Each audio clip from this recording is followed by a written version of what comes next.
And today, we're really focusing on something super practical. It's about how earning respect, well, it isn't always about charisma or having a fancy title.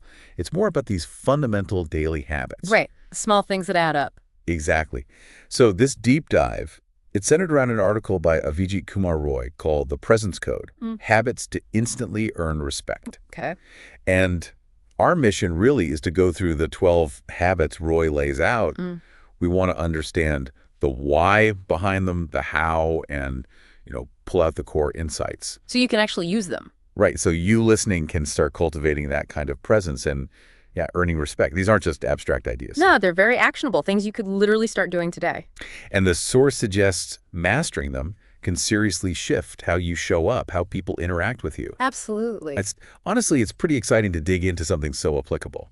I mean, who doesn't want more respect? But the idea that it stems from these, small, consistent habits, not big power plays, that's fascinating. It is. And it really challenges that common perception, doesn't it? Presence, respect, they're built block by block. Yeah. Through these really fundamental behaviors, they're kind of the bedrock of trustworthy interactions. Okay, absolutely.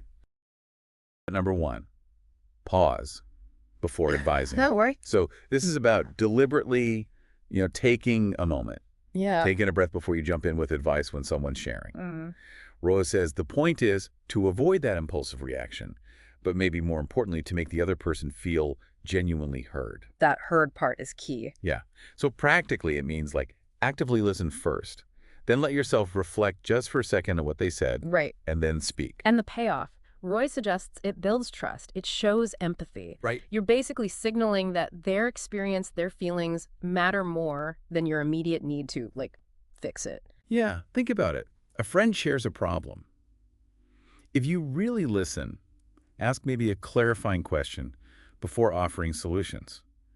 It feels different, doesn't it? Totally different, because our default so often is problem-solving mode. We hear difficulty, our brain just races for a solution. But rushing to fix, as this habit points out, can accidentally make the other person feel like you haven't really absorbed it, or maybe that you're just uncomfortable with their struggle. So the core insight is connection first, solution second. Exactly. Presence in that moment is about connection. Have you ever felt unheard? Like someone jumped straight to advice the second you opened up? Oh, definitely. It really highlights how powerful just a small pause can be. Okay, moving on. Habit number 2. Stay in charge of your energy. Right. This one's interesting. Yeah, it's not about suppressing feelings. It's managing your mood so it doesn't just automatically spill over and negatively affect everyone around you. The goal being emotional stability in your interactions. Roy suggests the process is first noticing your own emotional state. Just recognizing it, no judgment. Self-awareness. Yeah. Then actively taking steps to regulate it. Could be simple stuff, right? Deep breaths, taking a break, consciously reframing your thoughts before you engage again. And the impact is creating a calmer, more balanced environment for everyone. The article gives that example. After a tough meeting, Right. you consciously choose not to snap at a teammate. Maybe you take a quick walk first to reset. It's so easy, though, to let a bad mood just infect a room, isn't it? It really is. So what's the deeper implication here for earning respect? Why does managing your energy matter so much? Well, it links directly to how predictable and trustworthy you seem. Ah. When people know you can manage your own state, they feel safer around you. Your presence becomes more of an anchor, less of a risk, depending on your mood. Right. The insight here is that self-regulation isn't just for your own benefit. It's actually a fundamental courtesy to the people you interact with. That's a great way to put it. Think about someone you know whose energy is generally stable. How does that make you feel when you're around them? Yeah, it's usually pretty calming, right? You know what to expect. Okay, habit number 3. Stay calm when urgency rises. Ooh, this one feels tough. Yeah, it feels almost counterintuitive, especially in a crisis. It's about consciously speaking slowly, clearly, when everyone else is getting anxious or panicking. The purpose being to de-escalate, to project confidence when it's really needed. Exactly. The method is literally lower your voice tone, speak deliberately, focus on clarity.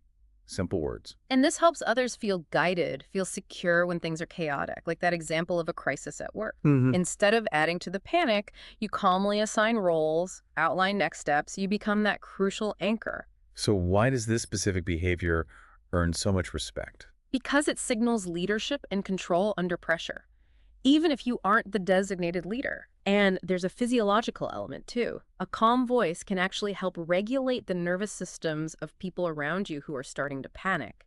It creates this pocket of stability. Wow. So the core insight, your vocal delivery in high-stress moments might be the most powerful tool you have to restore some order and command attention. Respect follows that. Can you recall a time someone's calm presence just totally changed the game in a chaotic situation? It really makes you see them differently. Absolutely, it's memorable. Okay, next. Habit number 4. Say no with grace. Boundaries. Always important. Totally. And this isn't just about saying the word no. It's about declining requests or commitments without feeling, crippled by guilt. Or giving those long, rambling excuses. Exactly. Yeah. The purpose is basically protecting your boundaries while still being respectful. The process Roy suggests is simple, but takes practice. Yeah. Express thanks for the offer, state your no clearly, directly, and then maybe offer an alternative if it feels right, not as an apology. Right, not out of obligation. And the impact is huge. Build self-respect because you're honoring your own needs. And it teaches others how to treat you, sets expectations. Like saying, I appreciate the invite, but I really need some downtime this weekend. Simple, clear, respectful. That without guilt part, though, that feels like the real hurdle for a lot of people. It absolutely is. What's the core insight there? How does saying no gracefully actually earn respect? It's fundamentally an act of integrity. Okay. Saying yes when you mean no, well, it erodes your own sense of self over time. And it makes you unreliable, actually. People can't trust your commitments. Huh. Never thought of it that way. So a graceful no builds trust.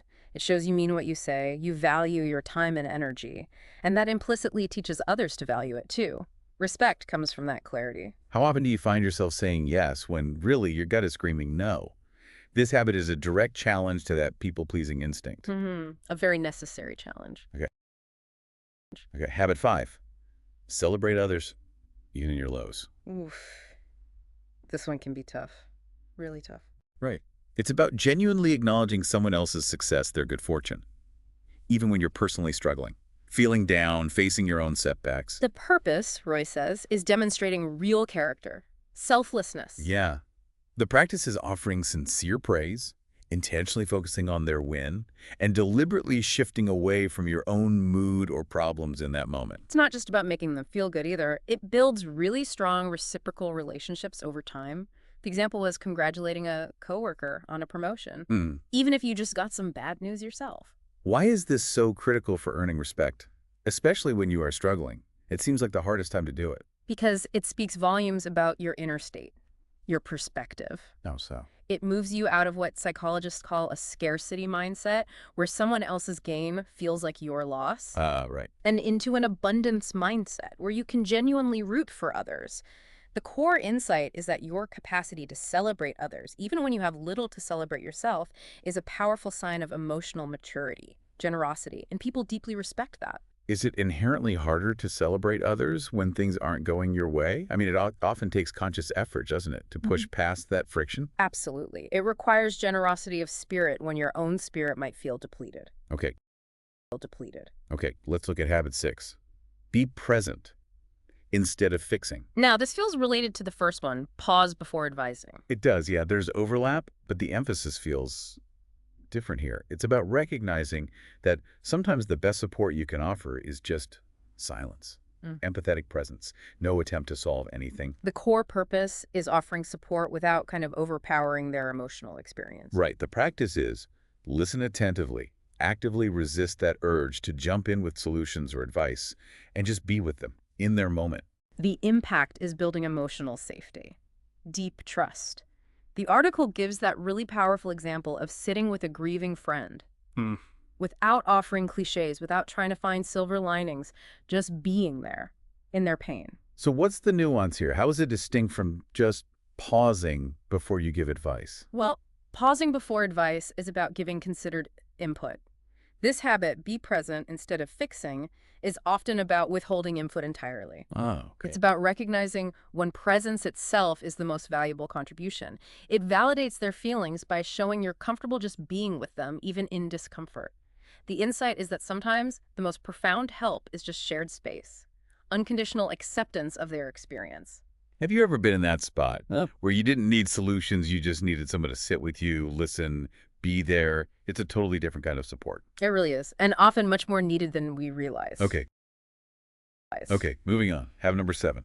Reflect before responding. This builds on that theme of intentionality and communication. Yeah, it's about asking yourself internally, what's actually needed right now? What's the most useful thing I can contribute before you speak? The purpose is making sure your response is meaningful, relevant, intentional, Yeah. not just a knee-jerk reaction or, speaking out of habit. The process is a quick internal pause.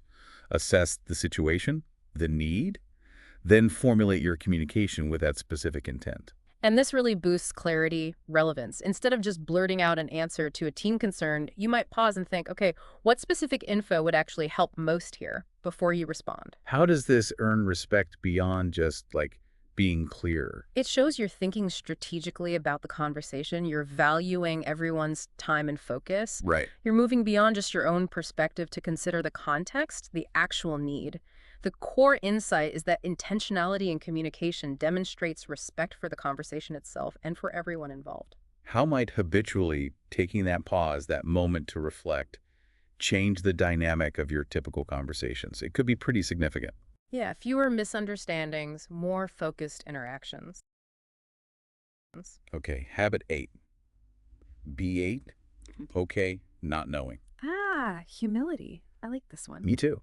It challenges that pressure we often feel to have all the answers, right? Yeah. It's about embracing curiosity, humility, being comfortable admitting when you just don't know. The purpose is creating space for genuine learning, for growth, freeing yourself from the ego's need to be right or appear knowledgeable. Yeah, the practice is simple. Openly admit, I don't know. Be willing to ask questions, and then actually listen deeply to the answers. And the impact. It fosters collaboration, a culture of continuous learning, like telling a junior colleague, that's a great question, honestly, I don't know offhand, but let's figure it out together. Right, that opens a door. Pretending you know would just slam it shut. Exactly. So why does admitting I don't know, which feels vulnerable, paradoxically build respect? Because it demonstrates intellectual honesty. Vulnerability, yes, but in a strong way. It signals you're more committed to finding the truth or understanding the issue than you are to maintaining some facade of omniscience. Roy implies this builds trust. It makes others feel safer admitting their own uncertainties. Right, fostering a more collaborative vibe. Absolutely. The insight here is that humility isn't weakness. It's actually a foundation for collective intelligence and deep trust. Does admitting you don't know something typically feel like a weakness or a strength to you?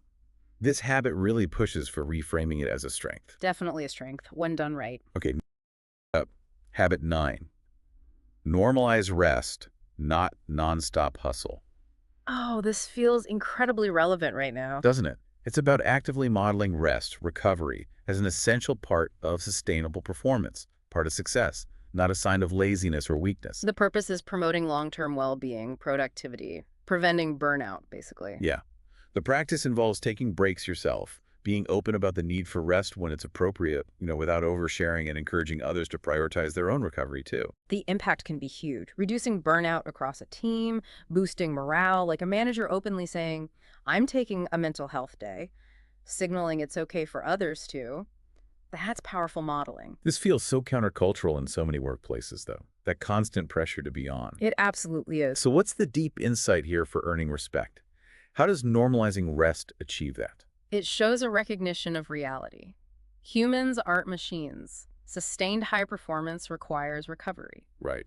By normalizing rest, you show you value well-being just as much as output.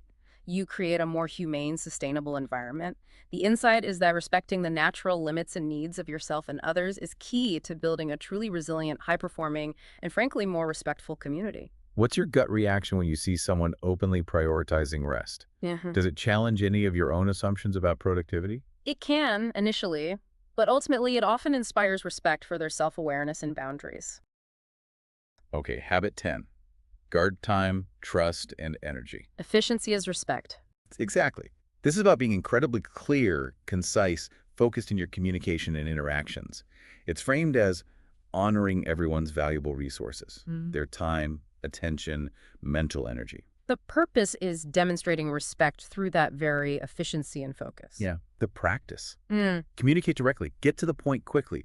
Avoid unnecessary rambling or excessive detail that just wastes people's time. The impact is pretty straightforward. You earn respect because you clearly value their time. Starting a meeting with, okay, here's what we need to cover in 15 minutes. Decisions needed are X and Y. That sets a respectful tone right away. Why is being concise such a powerful signal of respect, though? Because time and energy are finite for everyone, right? Okay. They're valuable assets. Sure. When you're clear and focused, you show you've done the prep work, you've organized your thoughts, you respect that others are busy, have demands on their time. It builds trust through reliability and efficiency, the core insight. Respecting others' most valuable assets is just a fundamental way to earn their respect back. How does it feel when someone clearly respects your time and attention in an interaction? It feels like they respect you, doesn't it? On a deeper Hardly. level. It signals consideration. Okay, habit 11. Send quiet encouragements. The small gestures. Yeah, I like this one. It's about acknowledging others in small, sincere, meaningful ways. Doesn't need a grand gesture. No public fanfare. The purpose is just to uplift people, deepen connections, without needing a big production. Exactly.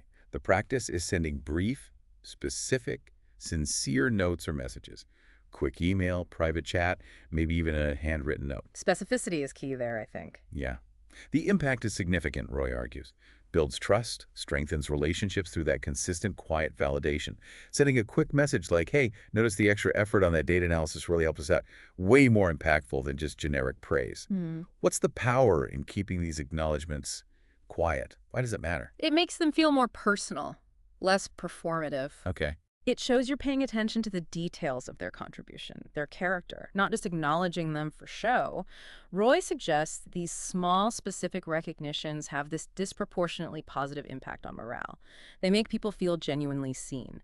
The core insight is that consistent, quiet appreciation builds deeper, more authentic connections than, say, sporadic, loud praise often does. When was the last time a small, unexpected note or message just made a significant positive difference in your day? It really highlights the power of this. I stick with you, those moments. Totally. And finally, habit number 12. Show up, especially when it's hard. This one feels weighty, defining. It really does. Arguably the most defining habit. It's about being present for others during the difficult times. Moments of crisis, periods of struggle, not just when it's easy or convenient. The purpose is demonstrating profound integrity, loyalty, unwavering reliability. Yeah. The practice involves taking tangible action, being present, being consistent even when it's inconvenient for you, emotionally draining, or just plain uncomfortable. The impact, building unshakable trust, the deepest forms of long-term respect. The article gives that example of attending a friend's court hearing or a funeral. Moments where just your physical presence, maybe even without words, means absolutely everything. Why is showing up when it's difficult the ultimate marker of respect? What makes it so powerful? Because it goes beyond superficial connection. It demonstrates that your support is sort of unconditional in that moment, that you value the relationship more than your own comfort or convenience. Right. These are the moments that define loyalty. They create bonds that really endure. The core insight is simply that your presence during someone's greatest challenges speaks far louder than any words or actions during the easy times. Who has shown up for you when things were truly difficult? What did that mean to you both in that moment and long term? It's a powerful thing to reflect on. Incredibly powerful. It defines relationships. So looking at these 12 habits together, Roy's Presence Code, it's clear it's not about putting on a perfect facade, is it? Or developing some flashy personality. No, not at all. It seems like they're all about cultivating specific internal states, like calm, humility, self-awareness. Generosity, intentionality, resilience. Yeah, that then naturally translate into these outward behaviors. And those behaviors, practiced consistently, are what build genuine connection, build trust. Which is the foundation of earning respect. Exactly. It's not about performing respectability. It's about building genuine presence through these consistent, mindful actions every single day. Small things, accumulating into something really significant in how you're perceived, how your relationships thrive. Right. Earning respect isn't really a goal to chase directly. It feels more like the natural outcome, the result of how you show up for yourself and for others, especially by cultivating these kinds of fundamental habits. So as you, listening, reflect on these 12 habits from Roy's Presence Code. Hmm. Maybe think about which one or two resonate most strongly with you right now. Or perhaps which ones feel like they'd be the most challenging, the biggest stretch to practice consistently in your own life. And maybe consider this thought, that just building on everything we've discussed. If earning respect really is about consistent presence, about valuing others through these small daily actions, Yeah. how might focusing solely on being that kind of present person, rather than consciously trying to get respect, actually change the way you approach practicing these habits? That's a great question to chew on. Shifting the focus from the outcome to the practice itself.